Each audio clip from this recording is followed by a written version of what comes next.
So this is the current setup to talk about De'Zhaun Stribling and more. Nice view, the microphone, the camera, and the news. Hello, welcome in, and ready for some wild NFL intel. This came from Adam Schefter today. Quote about the 49ers pick at the start of the second round, De'Zhaun Stribling.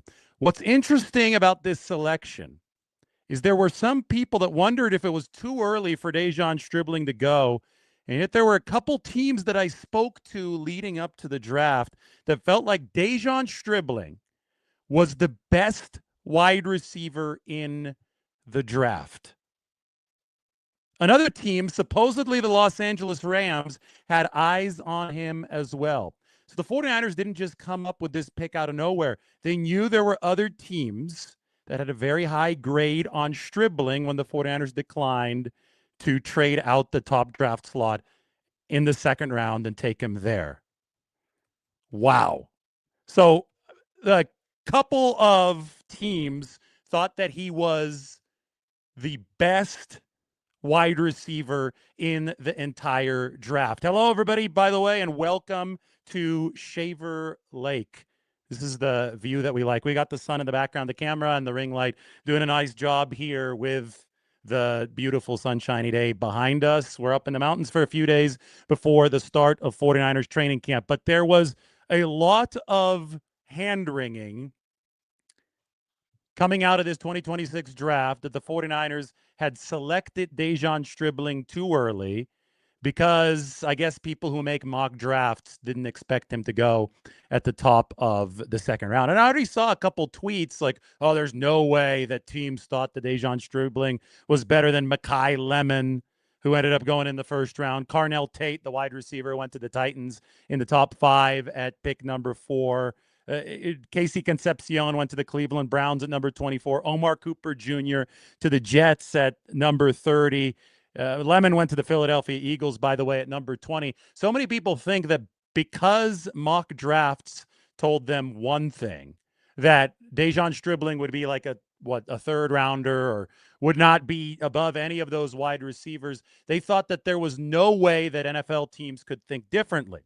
But it turns out that main character syndrome does not make people smarter. Just because you have a computer and the internet and access to mock drafts or the ability to make your own mock draft does not mean that you can think like an NFL professional, somebody who actually does this for the living. If a scout or a team's draft is different than what the public might think, well, that doesn't necessarily mean that the team's draft is going to be better than what some random mock drafters will be. Not saying that, but it's going to be different, and there's no guarantee that teams and professionals are going to be thinking the same way as the general public. And there was so much hand-wringing about the 49ers draft because it was different than the consensus, yet people never seemed to acknowledge during that initial firestorm that maybe the NFL just thinks about things a little bit differently. Maybe the NFL doesn't follow the mock draft consensus. Now, the other part of what Adam Schefter said was really interesting, in that the Los Angeles Rams had a very high grade on De'Zhaun Stribling. They did not pick again after the first round, which they used on Ty Simpson, the quarterback out of Alabama. The Rams did not pick again until number 61. They picked the tight end at number 61. So we don't know if the Rams would have traded up to try to get De'Zhaun Stribling. There was some rumors that there were teams interested in trading up into the high second round to get him. But we do know that John Lynch ended that first round with a smirk. The 49ers did not pick, and people figured that the smirk was because the Rams had used their first round selection, the Ty Simpson selection, on somebody who would not theoretically raise their ceiling in 2026. But it also could have been a smirk because the 49ers connected to the scouting community, just like any NFL team is. Probably knew that the Rams like De'Zhaun Stribling, and the 49ers knew entering day 2 that De'Zhaun Stribling would be theirs if they wanted him because they had the very first pick of the second round. So really, really interesting stuff. And, we've got another De'Zhaun Stribling video. Why don't we get this one, put it up on the screen here in Shaver Lake. This is from OTAs. Purdy to Stribling, the big frame at 6'3" plus, 210 pounds plus for De'Zhaun Stribling. Strong receiver, fast receiver, 4.36 speed. We know that the 49ers are looking for a big slot at the very least after losing Jawan Jennings in free agency to the Minnesota Vikings. So Stribling can easily fit into that role. The 49ers believe that he's the best blocking wide receiver in this 2026 draft class. One thing about him is that he played in multiple different systems, from Washington State to Oklahoma State, all the way to Ole Miss. He had to learn 3 different systems over the course of college, but not just that. He had to perform in 3 different systems over the course of college football, and that meant different usages at different spots. So a lot of people will watch the Ole Miss tape and they'll say, well, they're running him on a lot of screen passes and maybe some go balls, but what about the intermediate game? That's really important to Brock Purdy as well. Well, go back and watch the Washington State or the Oklahoma State tape, especially the Oklahoma State tape. De'Zhaun Stribling is wearing out the middle of the field. So he was used in all these different ways over the course of his college career. And the 49ers are obviously going to want versatility from him. If you're starting at the F wide receiver position, if you're the big slot for the 49ers, that's the F, then there's going to be a certain amount of interior play that is required of you. You're going to have to be able to take over the middle of the field because that's where the slot lines up. But if you're going to moonlight at X, especially since you've got 4.36 speed, 6'3" height, you've got the prototypical variables that you would want when it comes to athleticism for the X. If you're going to take some pressure off of Mike Evans, if there's going to be some positional versatility from the 49ers, well, you're going to have to be able to deliver outside the numbers much more often. Well, for that, De'Zhaun Stribling has his Ole Miss tape. A lot of X stuff at Ole Miss, and then before, I think that we saw a lot more flanker type of stuff and, just big slot kind of stuff at different points of his college career. Different offenses all produced, or De'Zhaun Stribling produced results in all of those different offenses over the course of his college career. But I think more than anything, reports like this are a reminder, I think that fans, especially in this day and age, maybe with money involved, I don't know, but it just seems that there's an arrogance involved in fandom that probably didn't used to exist before every single person could just pick up a microphone and start their own podcast. People think now that, oh, I've got it figured out better than people who actually are paid to do this, who are trained to do this, who are professionals. You don't have it figured out. You have an opinion, and, whatever. I'm one to say that nobody except for you cares about your mock draft, but you have an opinion. That opinion, even if it's mixed with other uninformed opinions, to make a consensus, does not necessarily reflect what the actual professionals are thinking of a matter.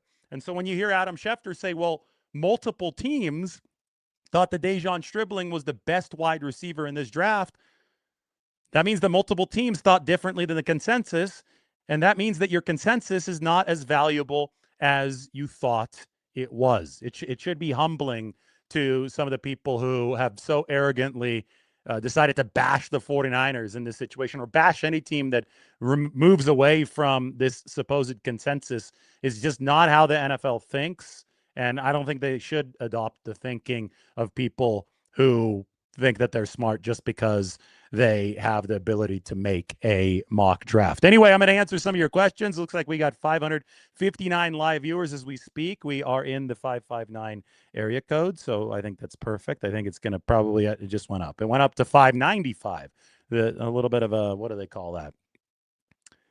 It's not a perfect inverse, but 559 to 595. It's one of those funny words that applies to language. But now we're gonna up over 600 soon, and all's gonna be good. Today, a little bit more casual. We're expecting the 49ers to put players on the physically unable to perform list at any point. They've already put one player on the non-football injury list. That is the tight end Khalil Dinkins, a rookie. Sounds like he suffered an injury in between OTAs and the start of 49ers training camp for rookies, which was on Saturday. 49ers veterans must report this next Saturday, so that's coming up on July 25th. as players report to the building, and today or tomorrow is probably going to be the day that we see some of those veterans with pre-existing injuries come in. Remember, 4 days before the start of training camp, we learned that from Richard Sherman about the Brandon Ayuk situation and the voiding of guarantees. So around right now is when the deadline for some of those veterans who are rehabbing from injuries would be. So I would expect guys like Nick Bosa, Michael Williams to be in the 49ers building today. I'm guessing they're undergoing physicals today, and maybe by tomorrow we'll find out who's placed on the physically unable to perform list and who is not. We have some news today, and this is exciting news for those of you who like throwback jerseys. Remember this throwback jersey for the 49ers? We call them the 94 throwbacks. San Francisco is going to be wearing these jerseys against the Dallas Cowboys. And I've got some more jersey news for you guys, but the most important part of all this is that I believe the Cowboys, that we need to all put pressure on the Dallas Cowboys to wear the jerseys that we see in the background there that the Cowboys wearing behind Steve Young. Those were the 94 Cowboys jerseys with the star on the shoulder. That was the most star-studded game ever played in NFL history. The 49ers beat the Cowboys at Candlestick Park, NFC Championship game, January 29th, 1995. So 1994 season. That's why we call them the 94 throwbacks with the white pants. It was the third straight NFC title game between the 49ers and the Cowboys, and San Francisco finally prevailed 38-28. And that was their most recent Super Bowl win. Happened 2 weeks after that in Miami, Joe Robbie Stadium, against the San Diego Chargers. I think if you have this uniform, you're going to be the 49ers playing on the road against Dallas wearing these uniforms. If the Cowboys can just come through with their version of those 94 uniforms, it would be an epic spectacle between San Francisco and Dallas. We've got more. The rivalry uniforms of the 49ers did not look very good in last year against the Seattle Seahawks. They will host the Rams in week 14 wearing the black rivalry uniforms. I'm not a big fan of these uniforms, but San Francisco is going to wear them in a showdown against the Rams. The 49ers will wear their red primary jerseys, so that is red tops, gold pants, at home in week 2 against Miami, at home in week 3 against the Arizona Cardinals, in week 4 at home against the Denver Broncos, in week 6 at home against the Washington Commanders, in week 9 at home against the Raiders, in week 11 in Mexico City against the Minnesota Vikings, and then maybe to throw off the mojo of the black uniforms last year, the 49ers are not wearing them against the Seattle Seahawks at home. That is going to be a standard red uniform, red top, gold pants game for San Francisco. So those are the primary reds. The primary whites of the road uniforms. Week 1, the 49ers in Melbourne, Australia are going to be wearing these white uniforms. Week 5 in Seattle, they're going to be wearing the white uniforms with the gold pants. Now, remember, they beat Seattle last year in week 1 wearing these uniforms on the road. Week 7 at Atlanta. Week 13 at the New York Giants. The 49ers wore these new uniforms last year when beating the Giants. And then week 16 at Kansas City. That's obviously a showdown that a lot of people have circled on their calendars. The 49ers are going to be in the white uniforms with the gold pants, and then they're going to finish the season at Arizona wearing these uniforms. Back to the rivalry uniforms. Now we can go to the throwbacks. See Jair Brown there at left. The all-white 94 throwback, so that means white pants, not just the white top. That is going to be down at SoFi. The 49ers are going to visit SoFi twice this year, once preseason against the Chargers, once in week 15 against the Chargers. So they're going to be wearing those down at SoFi. They do not play the Rams at SoFi. It's going to be in Australia. And then, as I mentioned, they're going to play the Cowboys wearing the uniform at right, the 94 red throwbacks. They're also going to play the Eagles at home wearing the 94 red throwback. So one road, one away in those 94 red throwbacks for the 49ers. One more time, let's let Steve Young grace the screen. Let's make sure that we pressure the Cowboys into wearing the uniform with the star on the shoulder, the 2 stars on the shoulder, because I think that would look very, very cool. That is your uniform update. We've got Raheem Morris on De'Zhaun Stribling. This is going to be good. Now, let's pivot this back to the receiver discussion and the 49ers' new defensive coordinator, Raheem Morris, with his thoughts on the 49ers pick at the very start of the second round. De'Zhaun Stribling, who a couple teams in the NFL, according to Adam Schefter, believe is the top receiver in the 2026 draft class. I did catch at least one deep one. I know you're going against. Stribling did, man. Stribling looked good. You know, he hit us on, I think it was two. I think he hit us on a deep route down both sidelines. And he's a very talented young man. He's gotten better and better every single day that he's been here. I'm loving where he's going. I'm loving his transition to whatever he's got going on with those guys on offense. He's very smart. He's very sharp. He's very articulate. We definitely have done a nice job in our scouting department and profiling the guys that we need to get around here to win. So the compliments about Stribling's intelligence, I think that's really important because Kyle Shanahan puts a ton on these receivers' plates early. You can't just play the X. You can't just play the F. You can't just play the Z. You've got to know all of the receiver positions to see the field. Obviously, you have to block, but to block effectively, to run the effective routes, this is a timing-based offense. Brock Purdy plays so well within timing that if you're not on the same page as the quarterback, you're not going to play for the 49ers. You absolutely have to know what you're doing, and it's, you know, looking at it from a different angle at every single one of the receiver positions, which is going to take the ability to learn fast to see the field quickly as a 49ers receiver. So I think that is significant from Raheem Morris. You know, you talk about receivers being the best in their draft classes. I shared this yesterday. We should share it again. This is Ricky Pearsall's performance in 2025. Now, nobody was contending at the time of the 2024 draft when Pearsall went number 31 overall, end of the first round to the 49ers. Nobody was contending that Ricky Pearsall was the best receiver in the 2024 draft class. However, last year, Ricky Pearsall, before he got hurt over the course of the first 4 weeks of the season, was the best performing wide receiver out of all 2024 draft picks.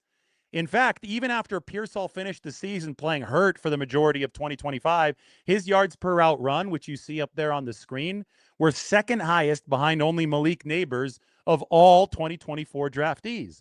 So there's still a very strong possibility that Ricky Pearsall is the best receiver out of the 2024 draft class, even though a lot of people, a lot of casuals, a lot of people who run mock drafts and obviously don't do their homework well enough, didn't expect him to go at number 31 to the 49ers in 2024. So it just goes to show you that it's really hard to project NFL fit. It's really hard to project who actually is going to be good at the NFL level and who's going to be the best at the NFL level. It's a crapshoot at some level. But the 49ers, I think it's verified at this point that they got a very, very talented player who fits very well with Ricky Pearsall. Moving forward, it's a matter of staying healthy, but there's only been one injury that has actually kept Ricky Pearsall off the field throughout the entirety of his college and NFL career. One injury that happened on the football field. He obviously got shot in the chest, but I'm not going to hold that against Ricky Pearsall. It's been the PCL injury in 2025 that kept Pearsall off the field and also obviously compromised his performance during that season. But he didn't miss a single game throughout his entire college career, was very good there. 49ers picked him, and he's been really good when he's been available for them. And now they have picked De'Zhaun Stribling, and I think Mike had some more intel here on De'Zhaun Stribling. An NFC executive said in an ESPN article back in June that he was going within the first 5 to 10 picks in the second round. That was not a reach at all.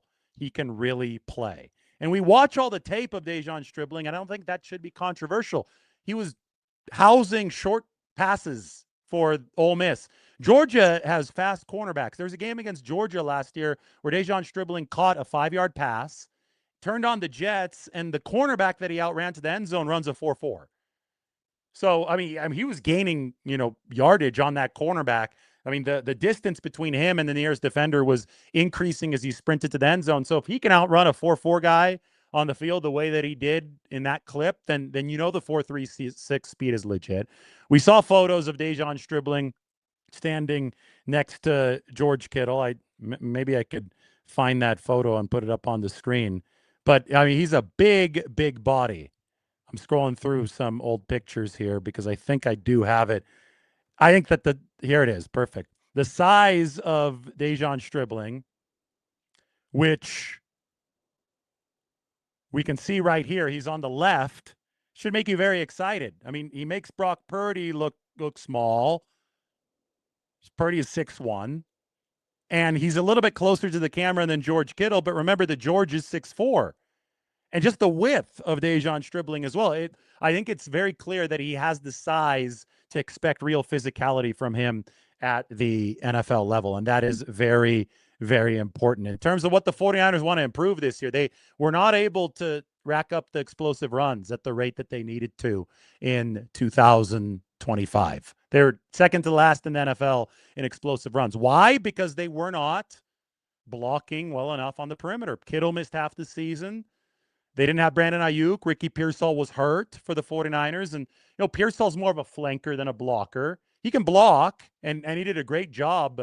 I still remember Juwan Jennings scoring that touchdown against the Bears to win the game. Ricky Pearsall was blocking downfield, helping spring Juwan Jennings for that touchdown. But you need a true monster at the X receiver position to deliver those open field blocks if you want to unlock the full potential of this 49ers offense. They've got Mike Evans now. They've got De'Zhaun Stribling now. Juwan Jennings was a hell of a blocker. He had a great attitude for the 49ers, but he was playing with 5 or 6 broken ribs for a lot of last season. So the 49ers stocked up at receiver for a reason, and they've stocked up with players who definitely look the part. There you go. There's De'Zhaun Stribling.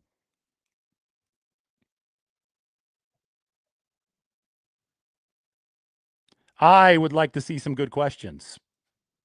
Then I'm going to go swim in the lake.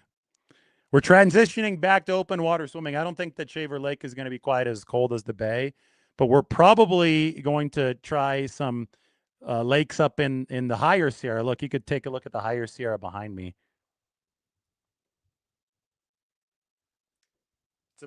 We have to wait for the camera to adjust there, but yeah, if you go further up, I mean, we can get up at probably as high as 9,000 or 10,000 feet to some lakes that are going to be much colder water. Now it's going to take, got to get the camera's attention. It's going to take it a little bit to wash out the background and make sure that, yeah, I'm back in focus. So it's good. So we'll be at what, 6,000 feet today. Water should be cool. It's pretty warm up here. It's probably 80 degrees up here. I heard it's like 105 down on the floor of the Central Valley. Shout out to everybody down there in the 559. And I am now going through those questions. Shanahan and Lynch have been pretty good trying to zig when the league is zagging. What's their zig this season? This is a great question. And I think that it's exactly what we're talking about right now. Remember that a lot of the league is going 13 personnel. They're going a ton of tight ends. And, maybe the 49ers will be able to go heavy on the tight ends if George Kittle comes back and somebody like Khalil Dinkins works out and Luke Farrell takes a step in their system. But the 49ers have actually loaded up more on wide receivers than they have on tight ends. And, we went through the entire receiver depth chart yesterday, at least the guys at the very top of the list. I actually think, and, let's get this up on the screen. When you see all of the options that the 49ers have at the wide receiver position, maybe San Francisco will be zagging by moving to more 3 wide receiver sets than they have in the past. While the league moves to more tight end sets, maybe the 49ers are going to be moving to more wide receiver heavy sets. Because what you can do if you've got Stribling at the F and he's nearly the size of George Kittle and he, is much faster than Juwan Jennings, all of a sudden the F becomes a position that could be out there the vast majority of the time because you can maintain the run blocking threat and you can stretch the field with a deep passing threat if you've got the speed that Stribling has. So you have the adaptable threatening power that the 49ers really want out of a position like that. Christian Kirk adds much more speed, and he gives you a smaller slot option as well. The shiftiness is also potentially really valuable. Ricky Pearsall stays healthy, you've got a flanker who can move out of motion. He can separate, he can get open, and he can truly benefit from the actual X being available. And that's Mike Evans this year. Big contested catch guy, somebody who could take advantage of accuracy from Brock Purdy just with his size and Purdy's ability to put the ball in a basket for these wide receivers. So you're very, very deep at wide receiver on paper this year if you're the 49ers. And I think that's very significant. That could be the 49ers zag this year, while the rest of the league might be zigging back toward run-heavy formations, tight end heavy formations. I'm taking a look at my beautiful wife and my beautiful daughter, who's not going to come on camera right now, but are we wanting to go to the lake? Yeah, I think it's about time to move to the lake. So one more question, and then we're going to go. Sorry, I can't get this camera to autofocus on me instantaneously. It's still doing, the ring light's doing a hell of a job. It's bright behind me. One more. Somebody asking, can Deebo return kicks? So will Deebo even join the 49ers? I think that Deebo coming to San Francisco would be more of a minimum signing, and I think Deebo might be waiting for an offer that's a little bit more lucrative. But yes, Deebo has returned kicks in the past for the 49ers. It could happen, but I think it would have to be at the right money for the 49ers because it would be more of a layering of depth for San Francisco.